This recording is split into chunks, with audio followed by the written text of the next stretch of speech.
Who is Rob Hatch? And that's how I started This guy right here, yes. right Uh, here. it's always a weird question, right? I'm right now, I'm an author and executive coach and trainer. Uh, and I always sort of change how I talk about those things. I think about well, like what's sort of top of mind at the moment. But a lot of my time is spent doing executive coaching and working with individuals. And in various roles, whether they're in executives in large companies or they own their own business and they have a small team to solopreneurs themselves. So that's one of the things that I do is spend a lot of time doing that. That's what I do.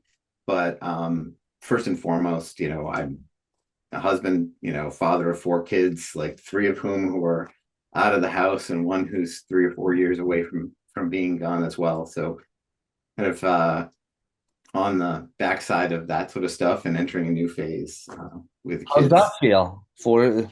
Oh my gosh, I mean, four is like it's been amazing. Like I can't imagine it any other way. Of course, um, each there's never been an age I haven't liked, to be honest. Like I think there's definitely challenges with certain ages, but like it's just so interesting that who they become and what they're figuring out. What they like watching them just even as toddlers when they're like getting something right, they're like, oh my gosh, you can just see and it all happens so quickly when they're young. But even as adults, seeing them kind of come to an understanding and finally kind of figure something out and get on top of it and become successful in whatever terms they want to define it is really cool. Yeah.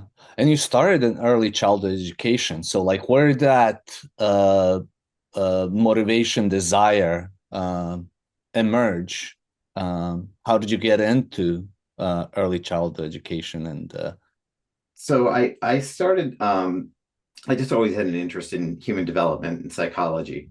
yeah. And I always had a really interest in getting at human development as early as possible, thinking about like what's possible, what teaching kids second languages and the skills and how many things are exploding as they're learning, and just being completely fascinated by that.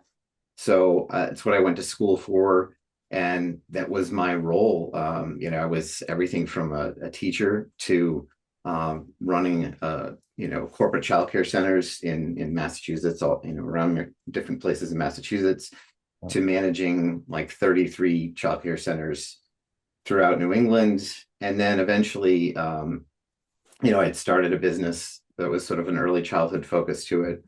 Mhm. But my last sort of job before I started doing this was as an executive director of a nonprofit that served children with special needs and their families. And, it's just so fulfilling, honestly. And just to work with and be around professionals who are really good at what they do. Yeah. Because I don't, there's occupational therapists and physical therapists and developmental therapists, and they bring so much to that picture. So I always saw my role as a coach, honestly. Like Yeah. I'm just trying to like support these people to do what they do best. Yeah. So that transition to coach wasn't hard because that's how I viewed my role as an administrator, leader, executive. Anyway, So it was just like a different context, but the type of work that you've done has been pretty much the same. So yeah, I mean that I have to. Anytime I make a switch, I have to see the through line, the thread of it all. yeah. If I can't see the thread that's gonna like light me up, then it's not gonna work. So like when I first moved away from early childhood and started working with a friend of mine, I he approached me about coming and helping him grow his company. He was, things were taking off for him. And at first I said no because I just loved what I did. But Yeah. when I finally like really reflected on it and thought about how I could have an impact, Hmm. bring the skills that I had learned and basically, led by in this one context. So like, could I do that somewhere else? And Yeah. as soon as I saw that, it was easy. But I have to see that through line. So what from a psychological standpoint, what is that through line? Because like, there's people talking and like you've written a book about, focus, about, the power of checking things off, seeing through. From your perspective, if you look at it, like what is that seeing through for us humans? Or like why is that? I don't think it's just specific to you. It's something that many of us are motivated where we can see that. But from more of a psychological standpoint, why do you think that that exists? Like from human aspect of I mean, things. my best, um, I'll say guess, but Yeah, my best understanding of it is that it has to do with tapping into our purpose and having meaning, having doing meaningful work, feeling like you're contributing, feeling like you have some personal agency as well. Like that, to me, that's one of my through lines, is that if I go back, even in high school, you know I coached pee wee basketball, third and fourth grade basketball. Like I was always sort of working with kids or helping them to develop, or just I've always had that inclination. yeah, um and my friendships like were always best one-on-one, where I could sit with a friend and listen, and yeah. so when I can tie that purpose in all the way through, um that to me, that and bring out their own, like help them sort of figure out their own personal agency, like what choices do you have here, like what can you draw on, what, I don't know, that lights me up. Yeah, and that's a lot of times when you look at organizations, we talk about purpose. People don't have that. When you talk about agency, people feel like they don't have that agency or the autonomy to do what they think is right. Um, what from the perspective, how did you get into? You wrote a couple of books. How did you decide? Hey, I want to write a book on this. And let's maybe start with your latest book, Success Frames, because I found the idea so interesting and so tied to like what we're doing in Agile around Yeah. frameworks, around patterns. So I guess my first question is like, how do you come up with an idea for a book? And then specifically, maybe let's dive into success frames after that. But how did you decide, hey, I want to write this book called Success Frames? So I mean, I know you're starting at success frames is great, but it kind of has to come. We have to go back to the first book a little bit, because Yeah.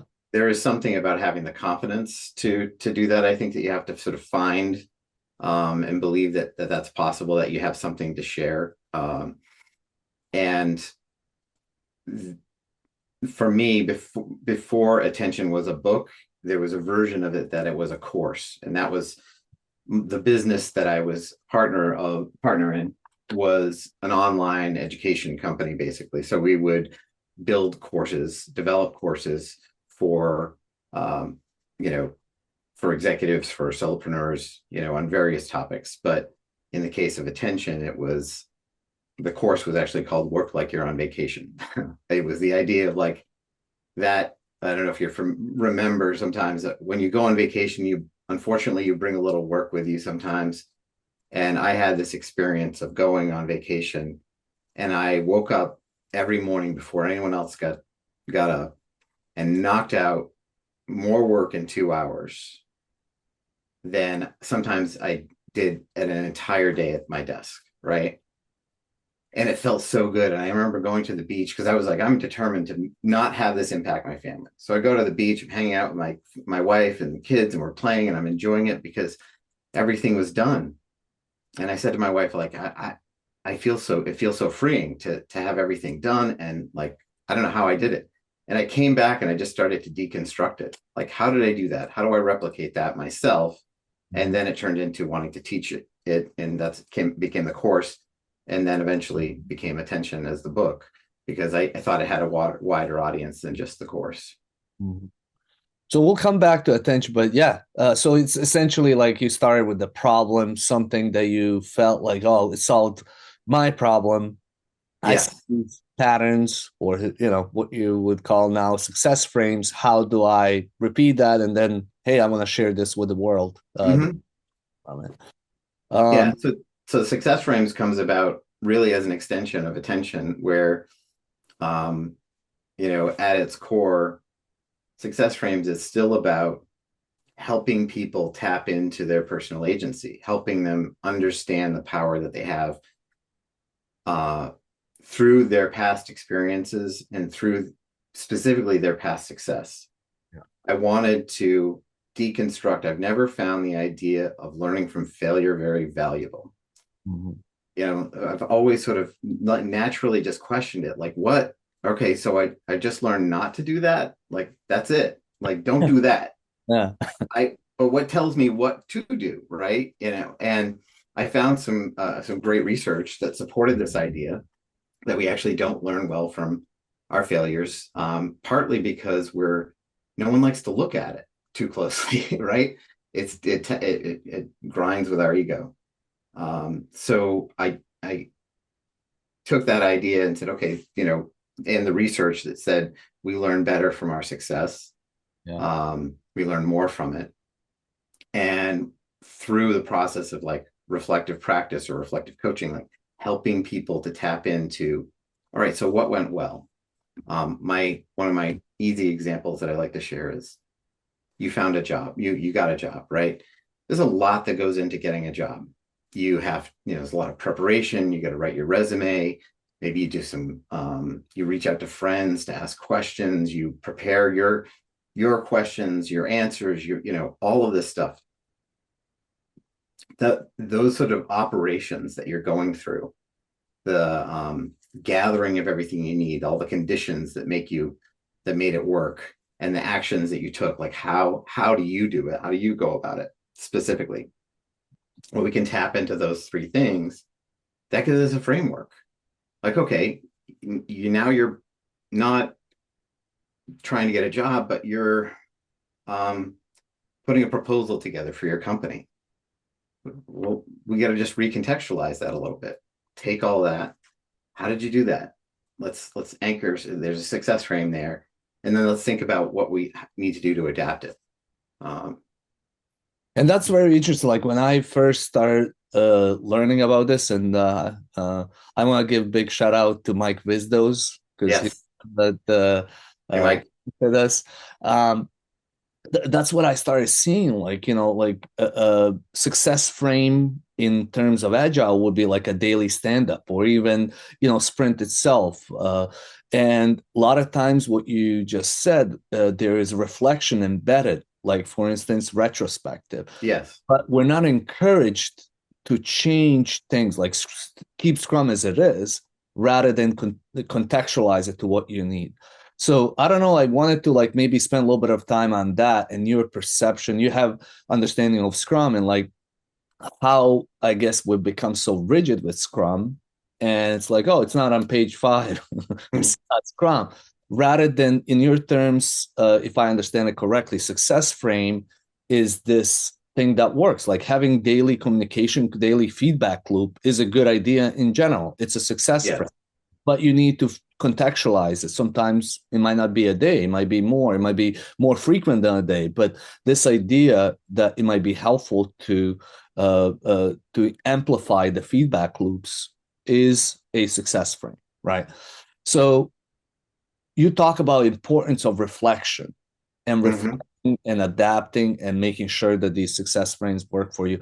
How maybe what is your reaction to that statement I just made around So I my just to be clear, I understand the basic, components of Scrum and Agile, but I speak it in a different language, I think. But in terms of so I want to be careful that I'm not, breaking anything or um speaking about things that I don't have the, depth of understanding required. However, in that context, I think what part of it is the individual support for individual reflection. The other part is what did we learn as a team in this particular sprint, let's just say we got things done faster. Mhm. Like we beat a, we beat a deadline, or what's the process? The process that I would encourage is to say, like, what were the factors that enabled us to achieve what we achieved? Not just in the context of, yes, we used Scrum to do it, or, we went through this process, but what did we specifically do? How did we use the resources of the company, of the team, the strengths of different individuals? And then anchor yourself in that to make sure that those things don't get lost the Nice. next time around, because we know now that you know Janet is has this particular skill set and just sees patterns really quickly. Like, she recognized something faster. She just always seems to have that ability to see through.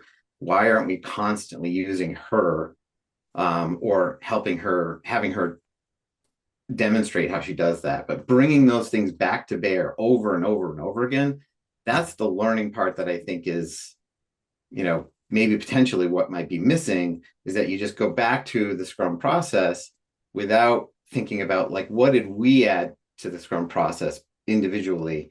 What is our team, you know, and how do we leverage those strengths, and how do they become a framework for how we approach the next time? Yeah, yeah. Unless I'm missing something. No, no, no. That's it's making me think about like a bunch of different things. But like the way that I understand is like, and what you're describing, you can leave the Scrum framework as it is, which I agree. But there are certain elements or these patterns and these success frames that each team has different combination of things that they're doing, different challenges that they're facing, different people that are working on, and where a lot of times, like when we do retrospective, we identify those, and I think that's one of the powerful parts of Scrum. But another aspect that I see that we don't really go back to is like we question even the framework Scrum and saying this is combination. When Jeff Sutherland and Ken Schwaber and others created this framework, they essentially took a bunch of these success frames that they've seen work for them, that they've seen others succeed with these, and they Mm-hmm. put this kind of framework together. But at the same time, we've been told don't mess with this framework, leave it as it is. Mm-hmm. And I think that type of approach has backfired. And like when I learned about the success frames, I'm like, everybody keeps talking now. We need to go more towards context specific frameworks and not Yeah. just, blueprints. And I think that's what success frames kind of talks about. It's like you need to come up with your own framework. You need to look what's working for you today and put Yeah. that together, not what worked for you 3 years ago, because that may have changed. Well, And let me ask you this, because you said in the retrospective you identify, like, sort of the unique things of the team. How often do you think or is the missing kind of adaptation calling back that framework? Like, you went through a retrospective and you identified all the things, but does the team sort of pull it together and say, okay, so next time we face a similar challenge, or then that's the frame we're going to call on to leverage, but we need to recontextualize it, because we did it with this system over here, but now these systems are pretty different, or it's for a different outcome. it happens, but it doesn't happen often enough. And I Mm. think there's not a really good language to talk about it, right? Like, I think the idea of success frame, like Yeah. embodying something into like, a frame and saying here, like patterns, we talk about Yeah. patterns, but I think success frame is even, it encompasses patterns plus a little bit more, in my opinion. It's not just a pattern, but it could be combination of patterns. So I think like I'm gonna try it with my next team to try to bring this language and introduce this idea of success frame as a language to talk about what could be improved and what could we contextualize within the framework that we're using. But I also see it as deconstructing Scrum. as Hmm. set of success frames and saying, hey, we can take this framework apart. It's a combination of all these success frames put together. Like a good, I say, like a good chef or like a good mechanic, you should be able to put a car apart and put it back Yeah. together and understand what's going on. Most people don't know. They're like, don't leave it, don't do anything to it because we're not going to be able to, put it back together or just, So I think ability to deconstruct and put back together and add to it and customize is really where the power of this type of framework or this type of discussion lays in. So not only talking about how to add things to the car that already exists, but almost taking the entire car apart and saying, okay, how do we customize this car based on what we needed to do? So that's kind of like what was going Yeah, no, and I think, I think I talk about this in success frames and uh, in some examples, but there is one of the ways to, I think, deconstruct and reconstruct and sort of stay true to the original intention is to lean on whatever principles are there. Mhm. Not, it sounds like what you're describing is that the frameworks are being adhered to like they're very specific formulas. And if you muck with that formula, nothing is going to work. A framework, even though there's a sort of solidity to it, like when you build a house, there's certain principles at work when you're building the house. You got to have support, you got to have a foundation, like that's in place. But how you design it, for, a different style of house or the flow that you want for your family or whatever the experience you want to create, that's where sort of shaping it, recontextualizing it for your needs begins. But the framework exists. But it's the principles that can be called upon. Like, I don't want to abandon sort of the intention and the approach that Scrum is offering, but that, yeah, in there are there can be flexibility, because how you apply the principle is different than um, than in every circumstance. That's the issue. So, like, here's the example that I'll keep going to daily Scrum because a lot of people understand it, Sure. especially the listeners. But like, I see success frame as daily Scrum, like I said. And Yeah. then what happened in I think 2017 or even before, to the daily Scrum, they said like you have to answer three questions, or it might be an earlier version. What did you do yesterday? What did you do? What are you doing today? Is there anything that's impeding you? So we were adding more prescriptive um, layer to this success frame, and then people just start answering the question without going back to the principle, which is like frequent communication and quick feedback loops. So people got Right. lost, and they would just go and, oh, let me, I go fifth in the line. There's five of us here on this team. I'm just gonna go and answer the three questions, and I'm gonna be done. I can go back to my cubicle and work. Yes, this is, yeah. Now we're getting at that. Like, it And then becomes, if the framework that you're following means that you have kind of fallen into checking a box or going, it sounds like you're going through the motions, and the framework itself is not going to get you there. The intention behind the framework and tapping into that, like, what's the whole purpose of asking what did you do yesterday? What's the whole purpose of asking what's on your plate and what's in what's blocking you? Like, really, you know pushing on those things.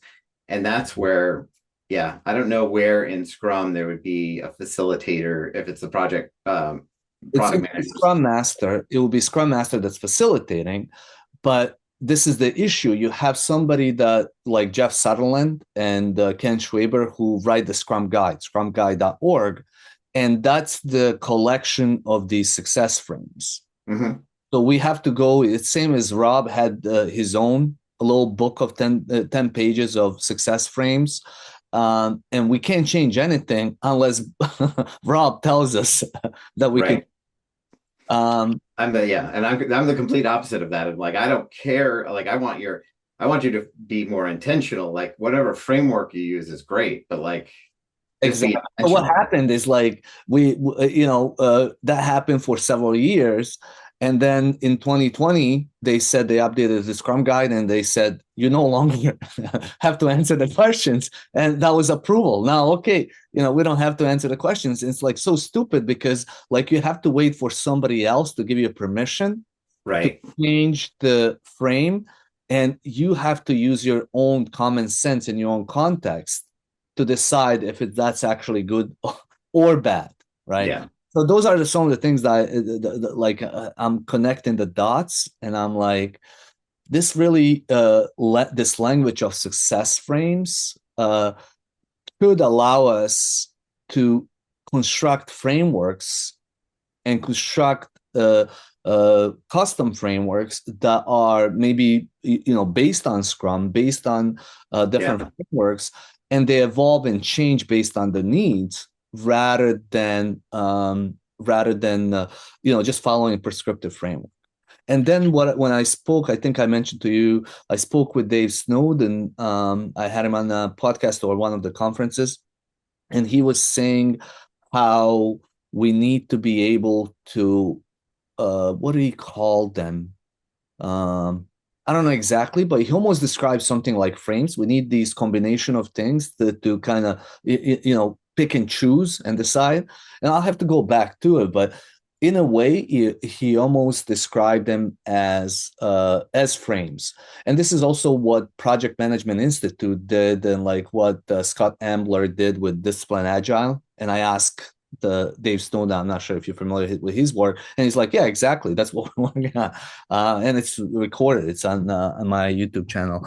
So it's interesting that you're not as familiar with Scrum. Your work is in leadership, in coaching, but what you're describing applies Yeah. to what we're doing in Agile. Well, as I think I told you, Mike has been, shouting this from the well, shouting at me about it for years, and yeah, telling me that same thing. And I have another friend who is in the Agile world, and she continues to remind me of that same thing. Like, you get it, you're just not, you're just using different language.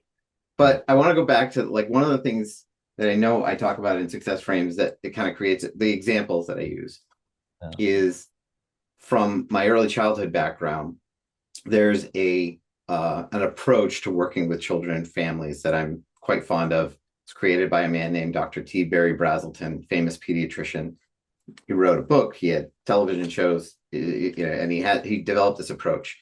But it was using certain guiding principles and certain parent assumptions, because you're the provider working with parents. Mhm. So the principles kind of guide your decision making and kind of become this very specific tool that you can use in various contexts, because every family is going to be different, every situation is going to be different. But so it could be a pediatrician working with a family, could be someone coming into a home working with a family, social worker, what have you. And the assumptions are just kind of a mindset, like that intention. So a couple that I'll sort of share is I may come into a situation to work with a family, and I have an expertise in early childhood, right? So I have, all this knowledge. But one of the assumption is that the parent is the expert of the child. If I remember that, like, they know their child better than I do. And I apply this in my work as a coach and in businesses. Like, your business, your background, all of this. You're the expert. I'm not. I'm here to learn about it, but then add my perspective or ask questions that help you think about it and arrive at a decision. So that's the assumption for mindset. Like, parent's the expert, this business owner, this executive is the expert of their work. The principle that you often can call upon, like, you're trying to build this rapport and relationship with the parents. Mm-hmm. One of the principles is to use the behavior of the child as your language. So who doesn't want to talk about their kids? I mean, the minute you start doing that. But if you're sitting with a mom or dad and their child, and you start noticing what's going on with the child, like, oh my gosh, like, wow, they really they're getting around, they're walking all over the place. The parent will like fill in. So I just use that behavior that I observed.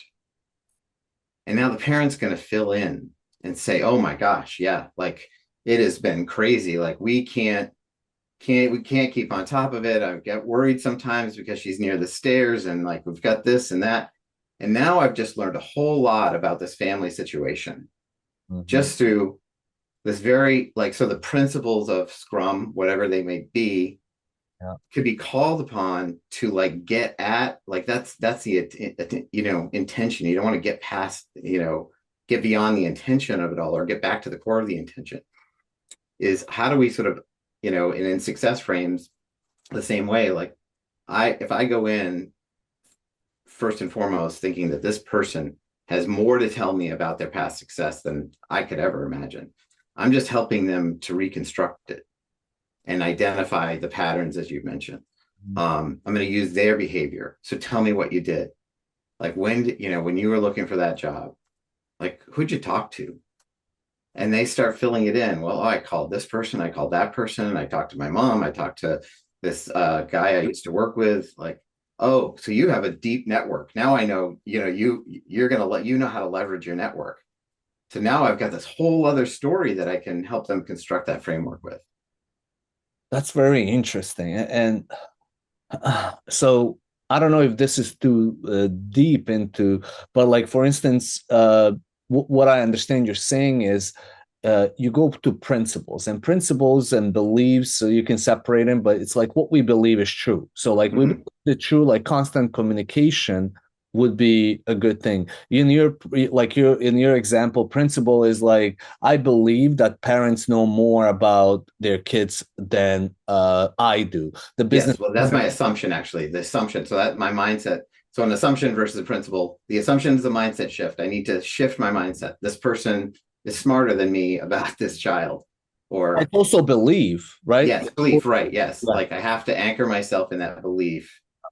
So my Um, question is, on a team, what happens when people have different beliefs? Because you're trying to build from that assumption and belief into a success frame. What happens when people have different assumptions and beliefs, yet you're trying to get them to understand and come up with a success frame that will be helpful for their team? well, I think it starts with establishing a common language, right? And that's what Scrum provides. Like there is a common language. We've got some agreed upon you get back to the core of the matter that what do we all agree like the frequent communication is important. Why do we believe that? And getting into understanding the whole intention behind it. So when you have that shared language, that's where you can have different beliefs in lots of other contexts, but for the most part there has to be a shared Understanding. understanding of this is how we believe that this is the best way to operate and so that's how you kind of Oh, that's great because yeah like it's just the shared language you yeah. get that nothing change can't happen without it and that like So if you're if I wanted to construct a success frame or bunch of success frames for my team, the first thing that I would do as a facilitator, facilitate that shared understanding. I wouldn't start talking about the success frame right before we start getting on that same page. I'm just thinking like how to put it practically into practice. Like sure you don't just jump into like creating a and saying like, oh, let's do like daily stand up. So let's do this. You would actually facilitate discussion on what is that we hold to be true, and from there look at the patterns, reflect, and try to construct some type of success frame. so here let's get really practical about it and I'm not literally going to read the definition of a success frame that just so that we nail it um it can be defined as a series of operations and conditions supported by specific actions that typically lead to a successful outcome. So Mm-hmm. that's what a success frame is. So series of operations, conditions, specific actions that lead to a successful outcome. So in your team, let's say in a retrospective, we'll go back to that conversation of the way you would construct a success frame is to break down like, okay, what did we do as a team? Like, we're patting each other on the back, we're celebrating that we got through this and delivered what we needed to, met the business goal, delivered value. But what were the operations? What it's what we do all the time. We use Scrum. We use these conversations to these daily stand-ups to check in the conditions. What do you need? How do you need, what helps you to be successful in that situation or in delivering this?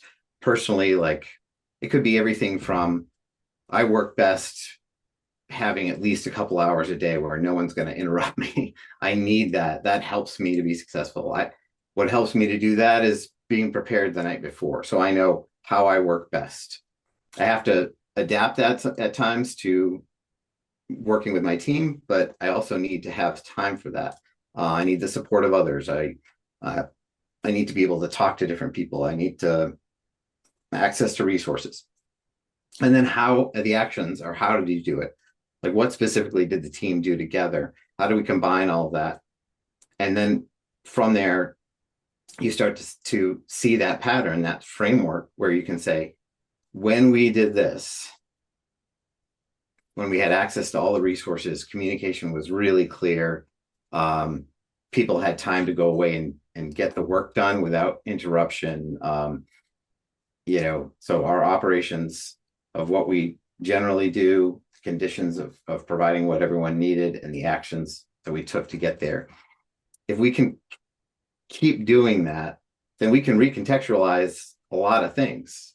If we give that support, time, the right information, clarity of purpose, clarity of, what does success look like? That's one of my favorite questions to ask. Like, that really, it just made me think of like how we talked about writing books, and I thought share with you like, that I'm in the process of writing one.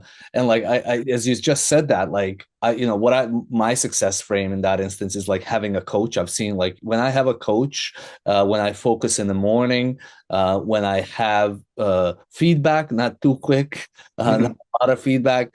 And I'm saying like, okay, well, I can apply that success frame to other things, not just writing a book. But yes, that you've just hit it. Like, it's as simple as that. It's like that, when you work best, you need the support of a coach or someone that you can kind of, especially in a solo project, when we are, sometimes I think we underestimate how much we need the guidance of someone else just to hold us a little bit more accountable than we can hold ourselves. yeah, no, I mean, it's and then like that same frame could be applied at team. You just contextualize it, and you Yeah, you inspect, like you talk about constantly reflecting and adapting it. So you can say, hey, this worked for me, like in this for myself. Maybe I can try that with my team. Obviously, it's probably not going to work exactly the same, but right. in pilot, create hypothesis, and then build from there. Well, let's even go back to the fact that, like, you just like um time to work, support, and like clarity. I can't remember the third thing you said you needed, but like those three things are so adaptable. Like, how it just, it doesn't have to be that stiff. And even, I was telling you about the work like you're on vacation thing. So for me, it became, I need 2 hours in the morning, and Yeah. I choose the night before, I choose like three things. So I call this put success in your way. And it's based on the fact that our willpower is limited, like it runs out throughout the day. Too many decisions can be distracting, and wear down our decision making ability. And that we have the power to develop habits. Like, there's a real, like, good habits. So those three things combined, what I need to do that is I need to decide the night before very clearly, these are the three things that I'm going to work on from 8 to 10 in the morning. And I don't want to have to think about anything. I don't want to open my email because that's going to make me make decisions. I'm going to get lost in a conversation. I don't want to check Slack or text or anything like that. I sit down, it's been decided. I open it up and I work maybe on three projects, 45 minutes each, get them to a point. And if the rest of my day blows up, I call it my success block, because if the rest of my day blows up, at least I know I've done the most important work and I can move on and I do other things, meetings, whatever. But for others, their morning is not the best time for that for whatever reason. So we try to recontextualize it to like, when is the energy there? And how can you apply the same kind of principle of, well, I've set aside the time. I'm going to decide ahead of time what I need. It's all going to be planned out so that when I jump into work, I don't want to be looking at my email to make the decision about what I should work on. I, Exactly. I want I want to have decided ahead of time, prioritize it. So yeah, if your time isn't the morning and you need to recontextualize a little bit and think about how can I do this elsewhere? Maybe it's not 2 hours, maybe it's three, maybe it's one, Yeah. but like use the principles of deciding ahead of time, of getting everything ready, of being really clear, uh, and jumping into that blocked out time. Yeah. What other from your book Attention and like just in general, what other success frames, maybe few more tips that you could share that help with the focus and attention? So I have two that I'll you talk about right away. One's the easy one, and that is really like, a pen and a blank piece of paper. Is what it started with. Yeah. When I'm in that focused time frame, that success block, I turn off all my notifications. Everything is silenced, whatever. I might get a buzz, but I try to even turn all that off. I don't want any notifications to come through. Um, so I know that that's part of it when I set up. But as I'm working, I will inevitably think, oh my gosh, I got to call the doctor. I got to call the vet. I got to set up that appointment. And there's this thing that makes me go, well, let me just do it right now before I forget it. Uh, But the minute I go to my phone, there's two other messages. Maybe one is like a text from my mom. I don't want to ignore that. So I open that up and I start reading what she has to say. And then I think, well, let me just respond real quickly to let her know that I saw it and everything's good. And I send her that text. And after I do that, another text comes in and I check that really quickly. And now I've forgotten why I picked up my phone in the first place. And I'm so far away from the original focus. Like my brain will interrupt me. Now I just kind of take that thought of, instead of let me do it right now, I just jot it on my blank piece of paper. And I have time later in the day when I'll resolve that and get to it, because my brain will forget it as well. That's what I'm worried about. So it needs a safe landing place. And now it's actually a section I created my own daily sheet because I don't follow other people's systems really well. I had to create my own, where I can capture that. I just call it my brain, and I just capture random thoughts and I resolve them at the end of the day as part of my process. So so that's one like a system. custom one sheeter that you created for yourself, and I'm assuming you just print it out and Yeah, I print it out and fill it in every day. Like it's in this nice like leather binder I got, and basically I hand write out my calendar. I have a digital calendar. I have tasks digitally kept and all that sort of stuff. But the act of writing out every day, I even start with my personal mission, and then I go through a process that my former business partner Chris Brogan created, called 3 words I choose at the beginning of the year that guide my actions for that year. So it's not goals per se, but one of my words, let's just say, is beat, and that means like take a beat before you make a quick decision. Like take a second, take a beat. Um, and 64 is like the number. That's another word for this year. That's the number of squares on a chessboard. So it reminds me to look at the whole picture, that's you all. know, like step back and see all the squares. I like that. And so those are like little guiding things that when I'm making these decisions. So I write those at the top of my sheet so that everything comes after it Mhm. should be informed by my personal mission, my 3 words. Okay, now I'm going into my day. How am I planning that? It helps me prioritize better. I choose my success block. I write out my calendar. And I usually do this the night before, like, or afternoon before, so that I'm not in the morning making a rash decision. Yeah, yeah. Like, so I plan that out the night before. And then when I go into the day, everything's chosen. And I rewrite all my tasks as well. Um, Partly because it forces you to confront them, and you either have to do it or get rid of it at some point, because if it lingers, you're either ignoring it, something that you should do, or you are, or you just, it's not as important anymore and it can sort of fall away. So that's one, is that system of capturing that information. The other is, if I have a repeating task, like, well, we'll use this podcast, right? You have certain things that you have to go through.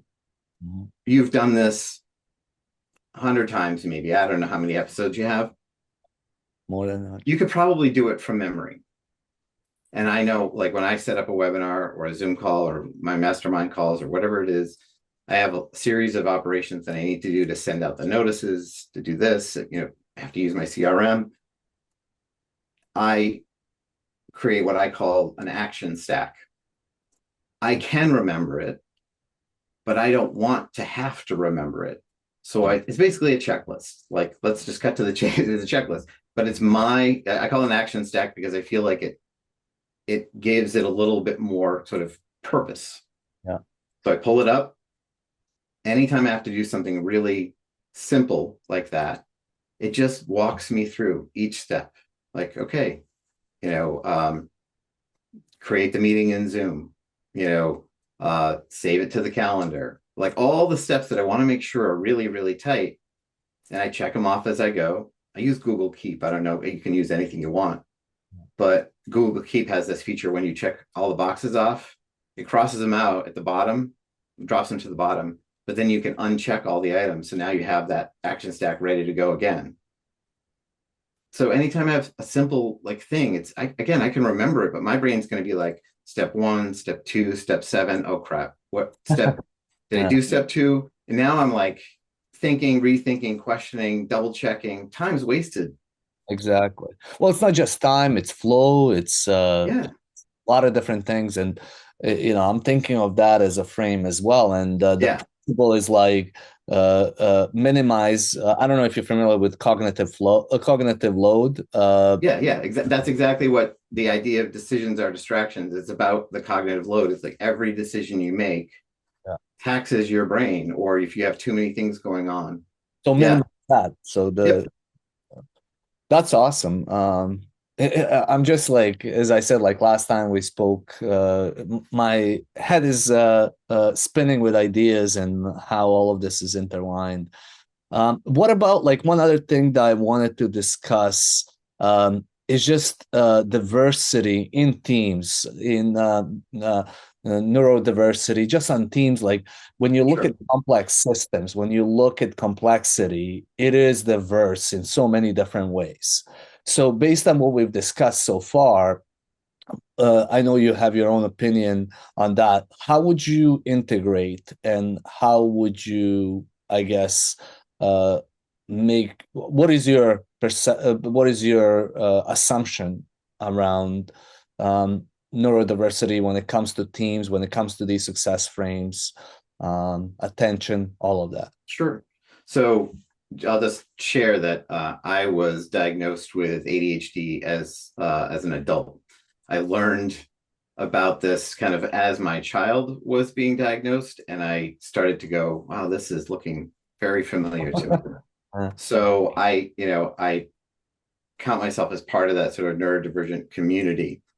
One of the things that I believe success frames, why it's so useful, is particularly the sort of reflective supervision aspect of it.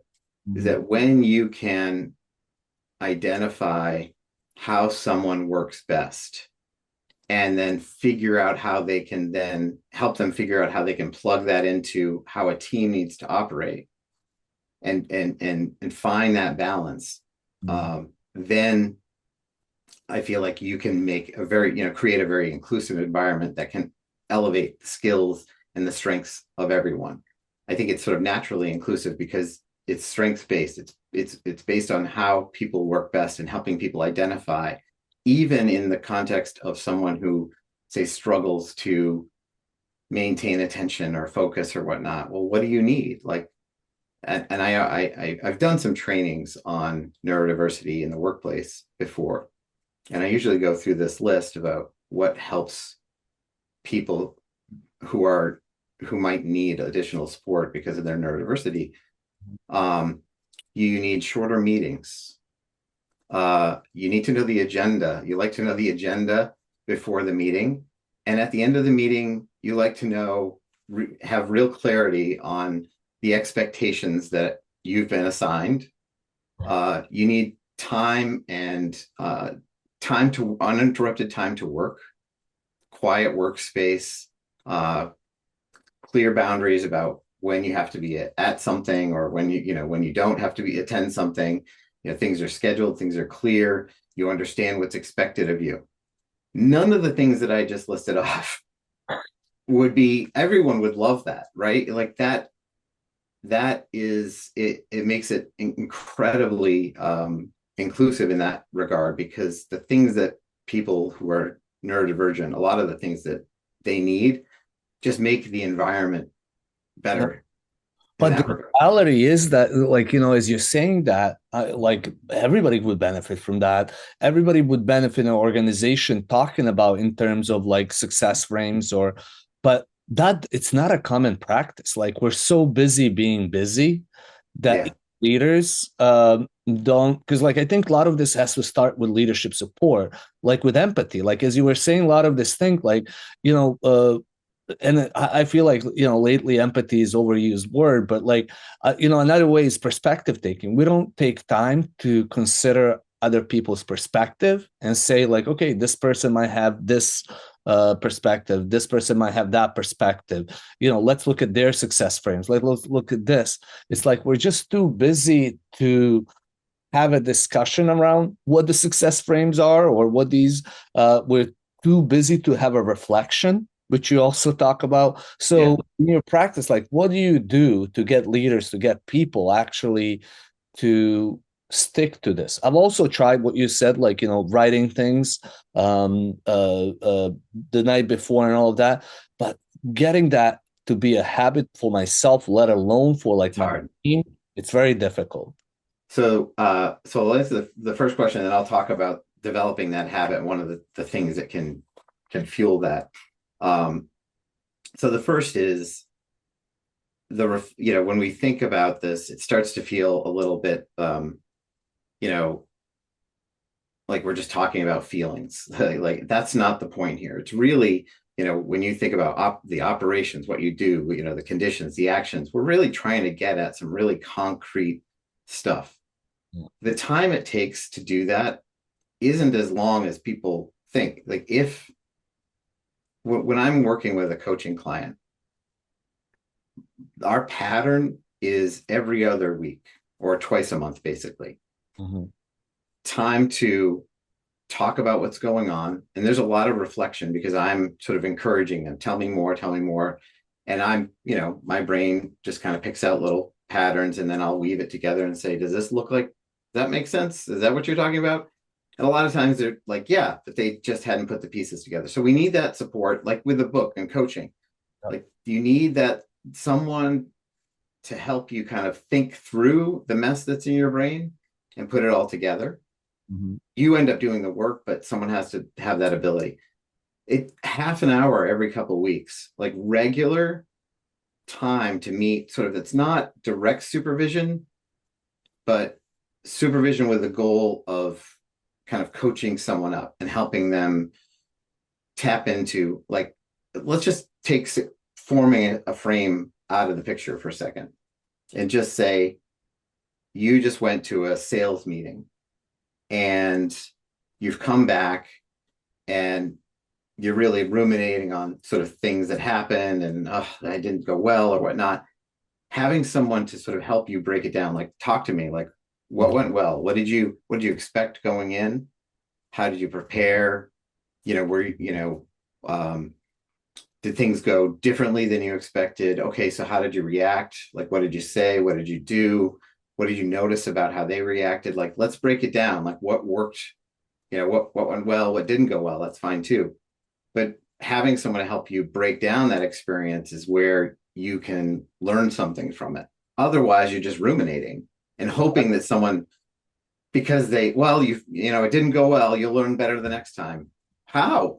Like, where's the time to learn from it without that support? So every other week for a half hour, if a supervisor sat down and helped you think through a challenge that you navigated successfully or not, like it without like worry about, there's time there. I can find half an hour every 2 weeks for you. I promise. Like it's there. You're doing something else like that. We can cut a meeting, two 1 hour meetings down to 45 minutes. There's no way we can't do that. Something. So that's how the time gets in there. And then there was the other piece that the habit forming. Yeah. Someone asked me this question recently in a webinar, and I agree, it's really hard. There are some people that like to do that in the morning, plan out their morning. Fine. Again, if that's what works for you, if you're intentional about it, really making the time, if picking up your sheet and doing that works, great. But either way, developing the habit is hard. I prefer the night before, but what I try to tap into is how good it feels to walk in and have things ready for me. I don't care if it's like the coffee is made in the morning. Like when you get up, and the kitchen's clean, the coffee's made, like everything's set. You know exactly what you're going to have for breakfast. Your clothes were laid out. If you had like a butler that was doing all that for you, like everything's set and laid out, it would feel amazing. And then when you're there, tapping into that and feeling that, like everything just like is clicking this morning. Tap into that gratitude of how good it feels. And it becomes this. There's a book, like I'll grab it. It's a Emotional Success by David Steno. And he goes through this process about how that sort of feeling of the emotion of gratitude. So it's called The Power of Gratitude, Compassion, and Pride. So having compassion for your future self. Yeah. Right. So tomorrow, Rob, although I talk about this in attention, like tomorrow, Rob, he's got a busy day. I want to make sure if my wife or your wife had a busy day the next day, like she had to be up early, she had to take the kids, you might, I don't know, get a few things ready for her, right? Because you love her. You want to make her day easy. Is there anything I could do to help you get ready? You got a big meeting, you got a big, whatever. Make my life easier too. Right. Yes. But we don't do that for ourselves. Like we would do it for someone we love, but we don't necessarily think, oh gosh, I got a really hard day. Let me get everything I need ready. So that's compassion for future self. The gratitude part is when you're in that moment and you're feeling like, thank you last night, Rob. Yeah. like I am so grateful that he did this for me. And then pride, like there is this, you can tap into, your past success, pride, not in a like, a prideful way, but just being proud of your accomplishments is another way to sort of tap into it. So that generates that desire. Like as you like were describing that, it reminded me of that book from, I can't pronounce his last name, but Michael Signahali.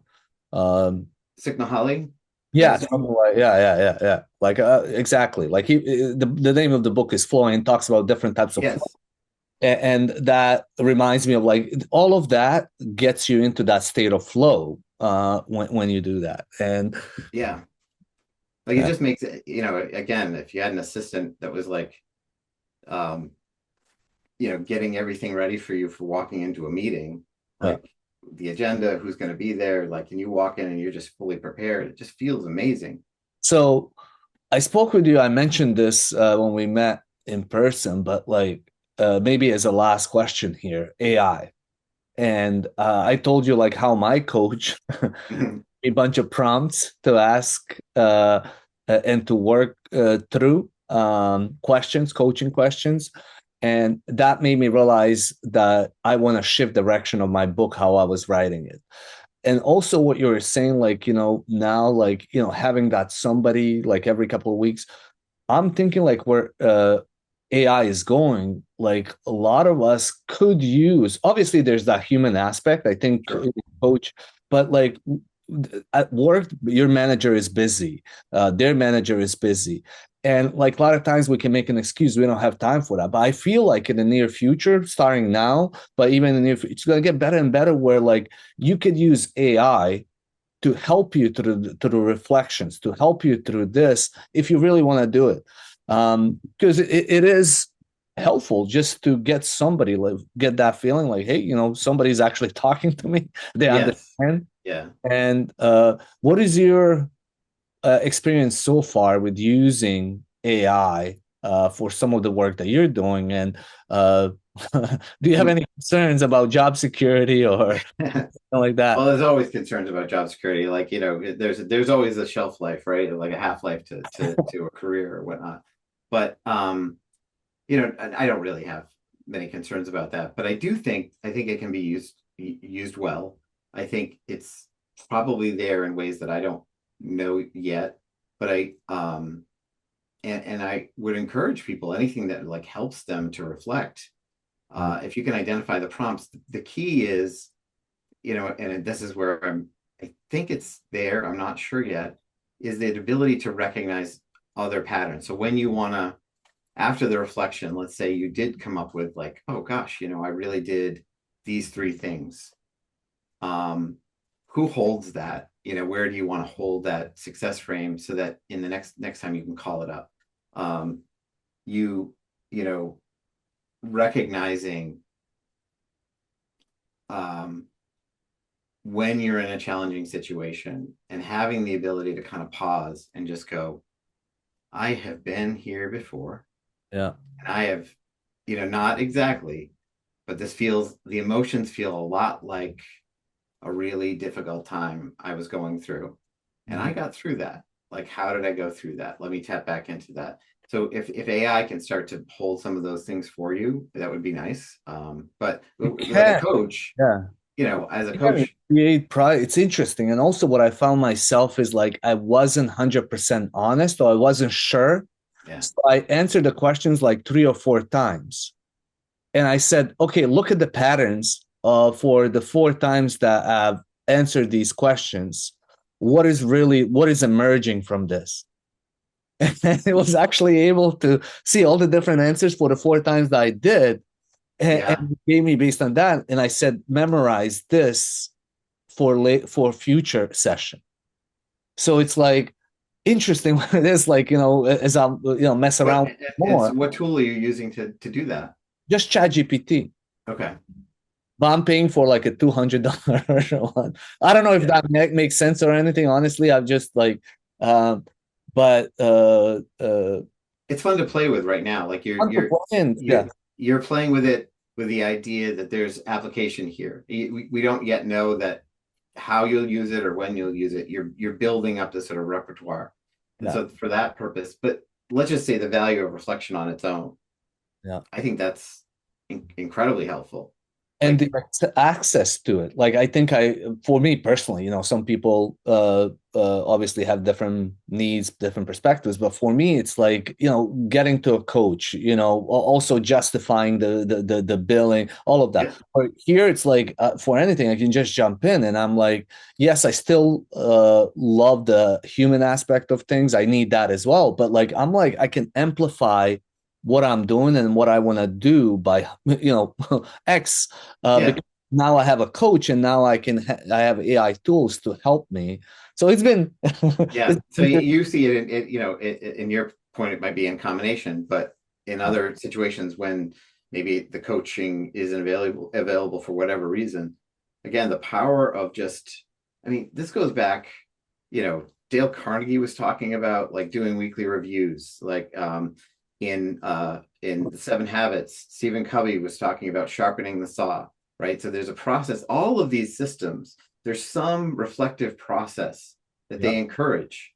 Mhm. This is not new stuff, in terms of like take time to think about what went, what happened during the week, Yeah. and and and learn from it, Yeah. like and figure out like, And that's probably like the core human aspect. What makes us humans is that reflection. I think I don't know yeah, if other animals or other beings do that, but I think that is what, at least what I see, is helps us. Um, what do you want to? What do we? didn't discuss that you wanted to discuss here? Is there anything topic that you feel like we should have talked about, but No, I think we covered a lot today, honestly. So I'm just grateful to have the conversation. I mean, we just connected. Thanks again, Mike Vizdos, and have had two incredible conversations in a very short time. So I'm just grateful that we had the chance to do this, and so thanks for having me on.